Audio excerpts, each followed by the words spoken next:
थोड़ा संयम रखिए बोलने से पहले। हाँ नहीं देखो ये बात तो सही है यार, बोलने से पहले थोड़ा संयम तो रखना चाहिए। आजकल खेसारी लाल यादव कुछ ज्यादा ही बोल रहे हैं। पहली बार चुनाव में खड़े हुए हैं तो आप में कम से कम इतना संयम तो होना चाहिए कि आप नेशनल मीडिया के माइक पर खड़े होकर के सीना ठोक करके ये कह सके कि मैं ईश्वर के लिखे हुए विधि के विधान को मिटा दूंगा। इतना संयम तो आप में कम से कम होना चाहिए। मैं ईश्वर के लिखे हुए लेख को भी हटा सकता हूं, मिटा सकता हूं। इतना संयम आप में कम से कम होना चाहिए कि आप पहली बार इलेक्शन में खड़े हुए हो और आप नेशनल मीडिया के माइक पर गरज के ये कह सके कि मुझे हराने वाला कोई माई का लाल पैदा नहीं हुआ, मुझे हराने वाला कोई पैदा नहीं हुआ। इतना संयम आप में कम से कम होना चाहिए कि आप अपने ही समाज के एक ऐसे व्यक्ति को जो 24 घंटा आपकी इज्जत करता हो, आपको भैया भैया करता हो, पिता तुल्य बताता हो, उसके बारे में आप नेशनल मीडिया के माइक पर गला फाड़ करके ये कह सके कि वो यादव नहीं यदमुल्ला है, वो यादव मुल्ला हो चुका है। इतना संयम आप में होना चाहिए कि आपकी क्षेत्र की जनता सिर्फ 2 साल के अंदर में ही आपको लतिया के खदेड़ दे और उसके बाद भी आप नेशनल मीडिया के माइक पर खड़े होकर कहे कि हमने 2 साल में क्या ही उखाड़ दिया। इतना संयम आप में कम से कम होना चाहिए। Are you comedy me? हाँ हिपोक्रेसी की भी सीमा होती है। तो काल है ठीक है। तो भैया बिहार में है चुनाव विधानसभा का और इस चुनाव में चुनाव प्रचार जो है वो आज तक के अपने सबसे न्यूनतम स्तर, नहीं ज्यादा न्यूनतम हो जाएगा, थोड़ा सा ऊपर, हाँ अपने एकदम न्यूनतम स्तर की सीमा को पार कर चुका है। इतने न्यूनतम स्तर पे जा करके चुनाव प्रचार हो रहे हैं कि भैया गोलियां चल रही हैं, मर्डर हो रहे हैं, बयानबाजियां हो रही हैं, बट इन सब से इतर, वैसे चुनाव तो पूरे बिहार में है बट पूरे बिहार के अंदर सबसे ज्यादा अगर किसी क्षेत्र की चर्चा है तो वो है छपरा, और छपरा से भी ज्यादा अगर किसी चीज की चर्चा है तो वो है खेसारी लाल यादव का पॉलिटिक्स में एंट्री मारने का। भाई साहब गर्दा मचा दिया है, गर्दा। हर दिन बंदे का कोई न कोई ऐसा बयान आ जा रहा है जिसे सुनकर कोई न कोई जरूर जल भुन जा रहा है। बाकी पटिया में है वो आसाराम बापू हैं। चुनाव तो पूरे बिहार में है बट आप जिस भी न्यूज चैनल पर जाओ चर्चे में है सिर्फ एक ही बिहारी, नाम है खेसारी खेसारी खेसारी खेसारी लाल यादव, खेसारी लाल यादव, खेसारी लाल यादव, खेसारी लाल यादव। अब खेसारी को रोकने के लिए एनडीए ने सबसे पहले उतारा एक बिहारी, नाम है उनका सम्राट चौधरी, और उन्होंने खेसारी लाल यादव को रोकने के लिए, उनको घेरने के लिए सबसे पहला वर्ड जो यूज किया वो किया नचनिया।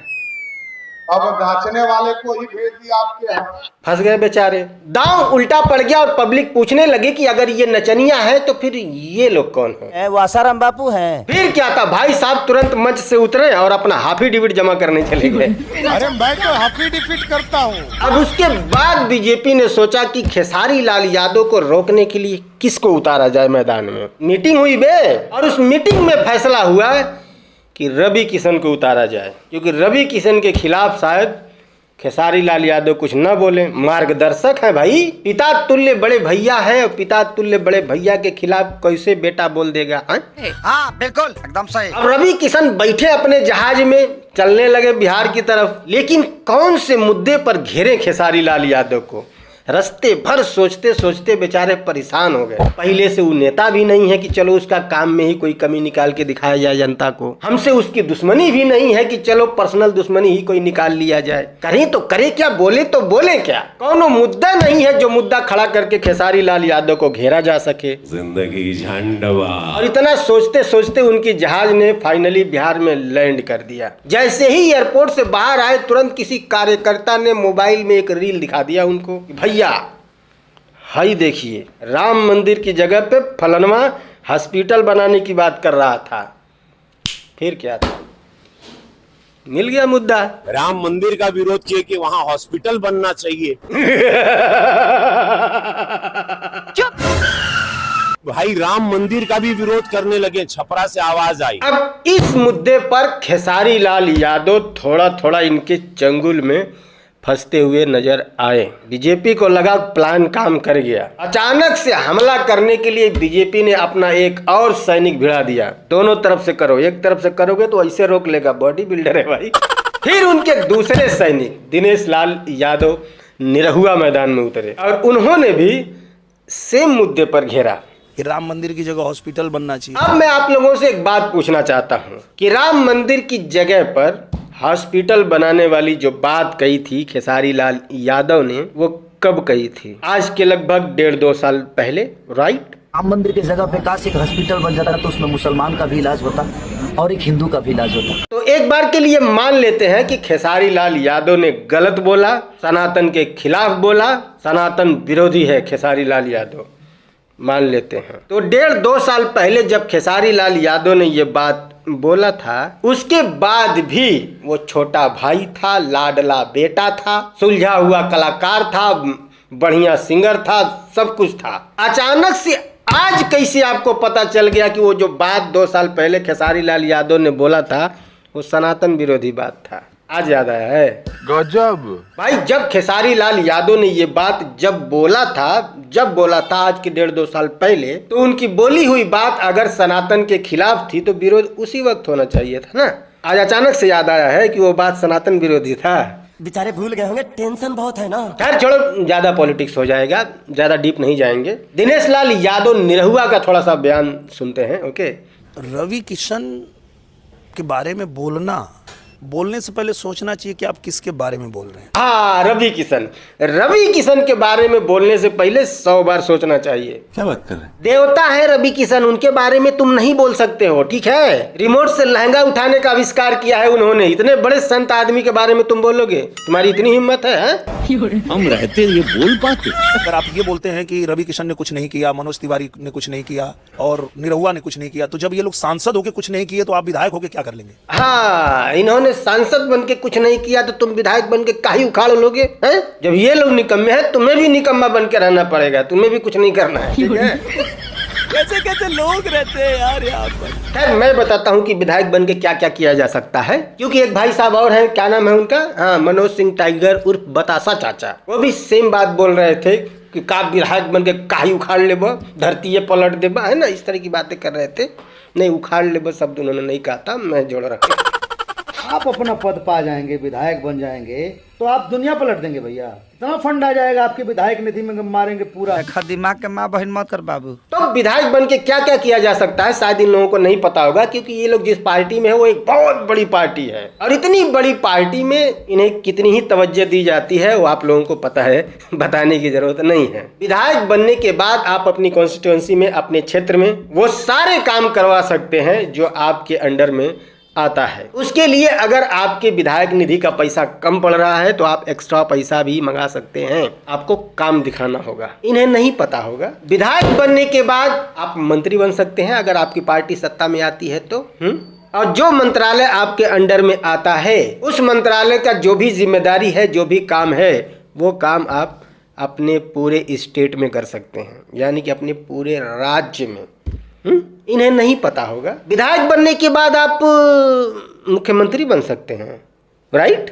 और मुख्यमंत्री का क्या पावर है, मेरे ख्याल से इतना तो आपको नॉलेज होगा ही, बताने की जरूरत नहीं है। हाँ, खेसारी लाल यादव मुख्यमंत्री नहीं बन सकते क्योंकि वो कुर्सी राजा साहब के बेटे के लिए फिक्स है। हाँ, ससुर। लेकिन विधायक बनने के बाद उप मुख्यमंत्री बन सकते हैं। और खेसारी लाल यादव फिलहाल जिस पार्टी में हैं, अगर वो पार्टी सत्ता में आती है तो खेसारी लाल यादव की बिहार में इतनी पॉपुलैरिटी तो है कि वो मंत्री पद के लिए दावा ठोक सकता है? और एक बार मंत्री बन गया ना तो मेरे ख्याल से वो बुला के सोफे पे बैठा के और बहुत बढ़िया से बता सकता है कि एक विधायक क्या क्या कर सकता है। तो सलमान खान ने एक फिल्म में डायलॉग बोला था, don't teach father how to make babies. बाप को मत सिखाइए कि बेटा कैसे पैदा करते हैं। You are Kumar Sanu, I am Salman Khan.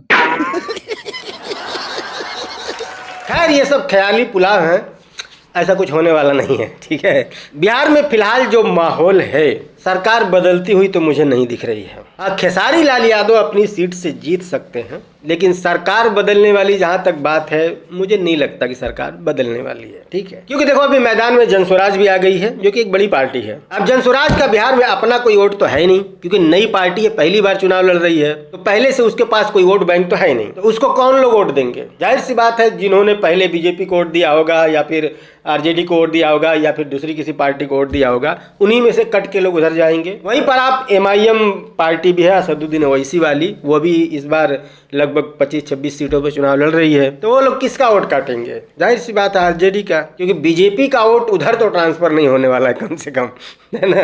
हाँ, जनसुराज की तरफ एक बार ट्रांसफर हो सकता है, MIM की तरफ तो नहीं होगा। तो किसका वोट ट्रांसफर होगा उधर? RJD का। तो भाई रास्ते बहुत कठिन है, ठीक है।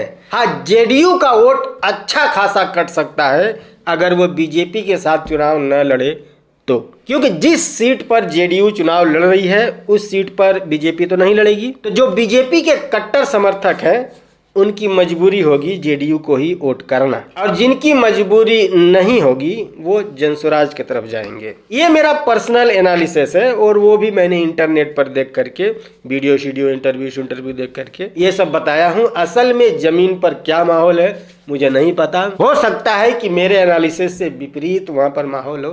कौन जीतेगा कौन हारेगा इसके बारे में मुझे कुछ भी नहीं पता है। मैं किसी भी पार्टी का आदमी नहीं हूँ। मैं यूपी गोरखपुर से रहने वाला हूँ, रहता गुजरात में हूँ। बिहार के चुनाव से मेरा घंटा कोई लेना देना नहीं है। अपना काम वीडियो बना के नोट छापना भैया। हाँ, शायद वीडियो पसंद आए तो लाइक कर लेना, पसंद नहीं आए तो डिसलाइक भी कर सकते हो, आपकी मर्जी। डिस्क्रिप्शन में मेरे इंस्टाग्राम का लिंक है, और फॉलो करो। चैनल को भी सब्सक्राइब कर लेना। मिलते हैं अगली वीडियो में, बाय।